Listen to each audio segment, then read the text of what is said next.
Mega Noticias con Paco Ramírez.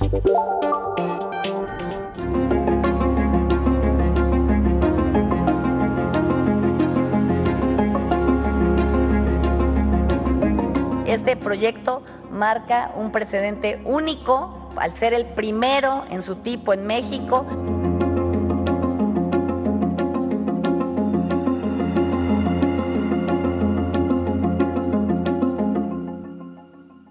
Oiga, déjeme decirle, martes de seguridad en la mañanera y con todo el tema del Mayo Zambada y los sobornos a políticos y militares, quizás cambio de señales, que sigue el silencio y se anunció esto que acabábamos de ver, la construcción de 2 plantas termosolares en Baja California Sur, 100 megawatts por $800 millones.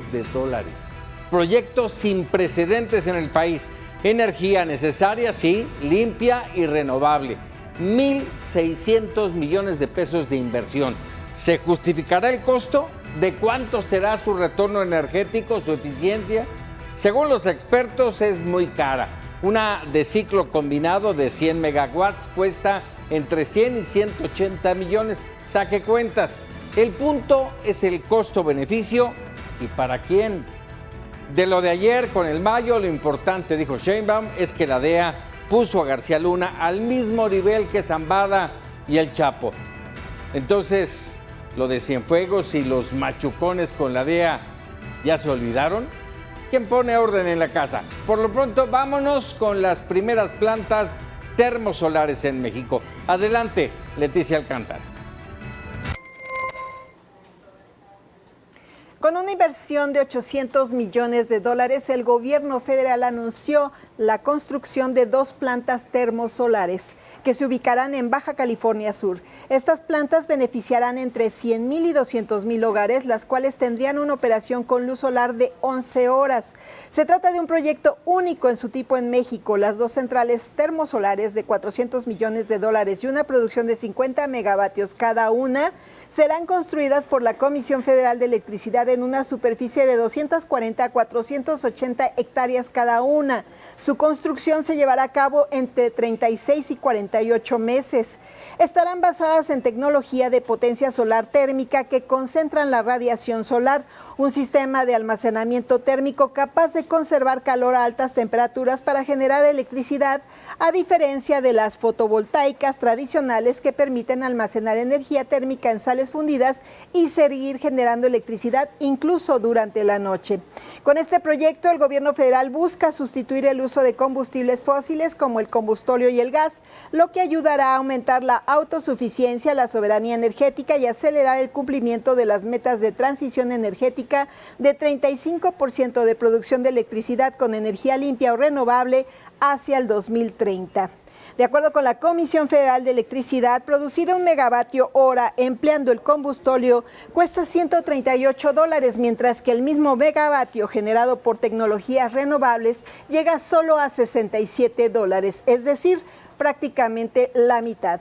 De acuerdo con diferentes fuentes, el costo de inversión promedio mundial de proyectos solares a escala por megavatio instalado es de $1 millón, aunque el valor varía dependiendo de la región, la tecnología, si es con seguimiento solar, el costo de financiamiento y escala del proyecto, lo cual podría incrementarlo hasta 4 millones por megavatio. Prueba de ello es que el anuncio reciente de una planta termosolar en Hidalgo con capacidad para 264 megavatios y 4 plantas de captación de CO2 carbono, proyectó una inversión de $900 millones. Incluso el parque solar fotovoltaico Villanueva, ubicado en Coahuila, México, con capacidad de 828 megavatios, tuvo una inversión de $710 millones.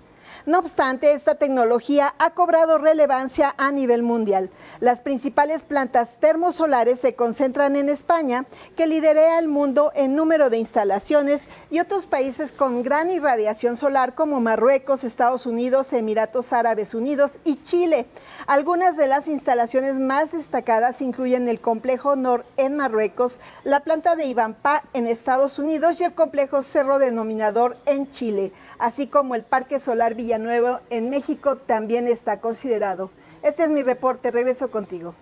Muchas gracias, Leticia. Y bueno, establecemos comunicación con un experto, el experto que tenemos siempre aquí en Mega Noticias, Gonzalo Monroy, director general de la consultoría GEMEC. Saludos, Gonzalo, siempre un gusto el poder platicar contigo. A ver, déjame, por supuesto, preguntarte, ¿de qué costo estamos hablando por cada megawatt que pudiera producir estas plantas termosolares? Bueno, primero, buenas noches, Paco. Qué gusto platicar contigo nuevamente, siempre es un gusto. Te diría de que ahorita estamos hablando de poco más de $6 por megawatt y después tendremos que hablar aproximadamente 2 de obras auxiliares. Es una de las tecnologías, la termosolar, una de las tecnologías que es o blanco y negro, cara o cruz. Es una donde si sale bien el proyecto puede ser extremadamente positivo, pero son más los ejemplos donde no ha salido bien o no ha salido en costo. Uno de los ejemplos que se ha mencionado con relativa, yo te diría que frecuencia con respecto a ese tipo de proyectos, no tienen que ver todos los que hay en otra parte del mundo, sino nada más hay que voltear a ver Nevada, California. Bueno, Nevada justamente en los Estados Unidos. ¿Cuál es el problema? Esa fue una tecnología que terminó pues prácticamente cuadruplicando su costo. La empresa que lo desarrolló incluso terminó en la quiebra y no pudo solventar incluso sus necesidades. Es muy interesante este tipo de arreglo que están poniendo justamente con la torre de sal para que siga generando electricidad cuando se vuelve redundante en términos de las baterías que se plantea poner. Va a haber seguramente algunos temas ambientales que deben ser resueltos, dada la temperatura que van generando esos espejos, que son los generadores, la alta concentración, cualquier ave, cualquier paso migratorio que pase ahí, pues simplemente va a ser prácticamente carbonizado al momento. Se tiene que hacer los estudios relevantes, que no se corran las prisas. La planeación en ese tipo de proyectos es esencial para que salga bien, Paco. Sí, ahora, ahí estamos hablando de otras muchas variables, entre ellas cuánto llevaría en tiempo la construcción. Pero veíamos esas imágenes para dimensionar y que nuestra audiencia lo vea. Están las imágenes, son enormes terrenos en donde se plantan estos, déjame decirle, no sé si sea correcto, cristales que van a absorber la energía solar, pero esta mañana al anunciarlo señalaban que los terrenos todavía no los tienen. Eso va a elevar también el costo. Efectivamente, Paco, y aquí hay que entender de que primero tienen que hacer un muy, pero muy buen estudio de cuál es la localización idónea, precisamente como te mencionaba, por parte de aves migratorias, porque cualquier cosa que quede en este radio, pues simplemente estos espejos, porque van a funcionar más como unos captadores de luz o de radiestencia, lo van a terminar siendo espejos que concentran toda su energía precisamente en esta torre. Es interesante porque esos son proyectos que se tienen que hacer de la manera más correcta posible, prácticamente te diría que al nivel de una planta nuclear para que salga bien. Este es un proyecto que no se había hecho en México, que CFE no tiene la experiencia para haberlo desarrollado.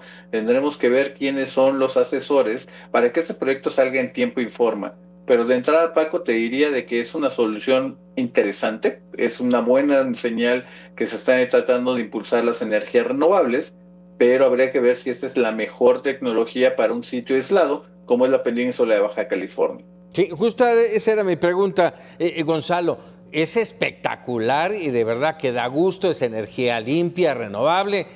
¿Es la mejor opción?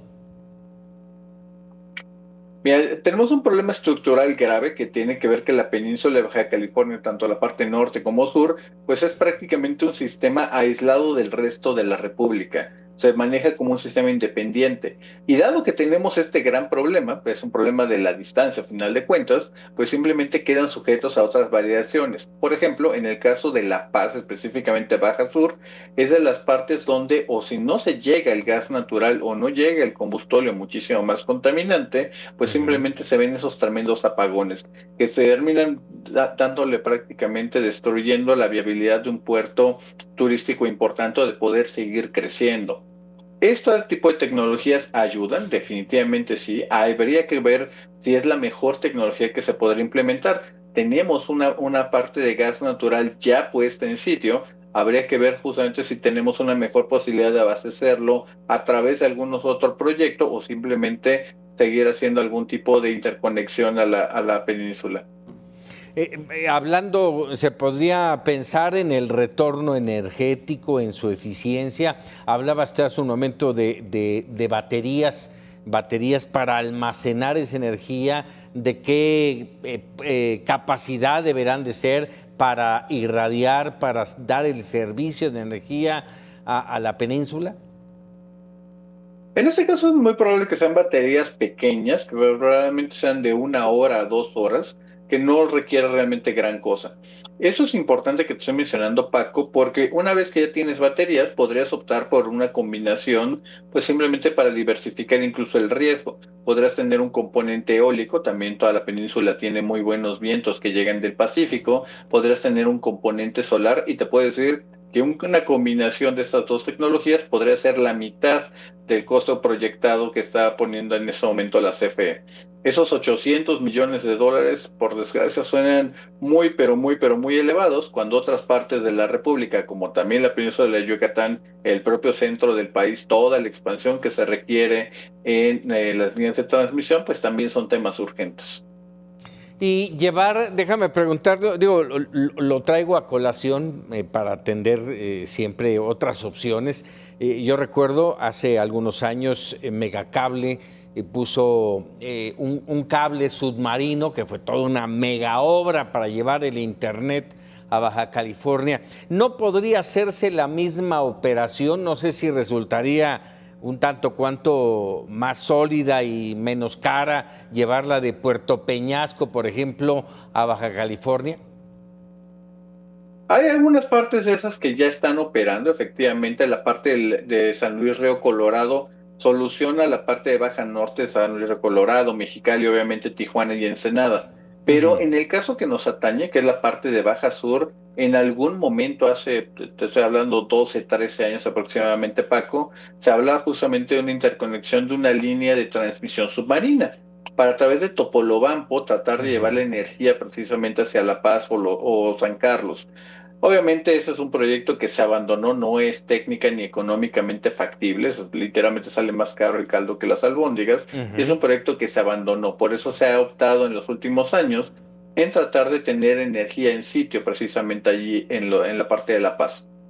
Caray, pues Gonzalo, siempre ilustrativo el poder platicar contigo, ver estos proyectos interesantes sin duda, que nos da hasta cierto punto gusto porque se está pensando en las energías limpias y renovables. Vamos a ver cómo resulta. Te agradezco enorme.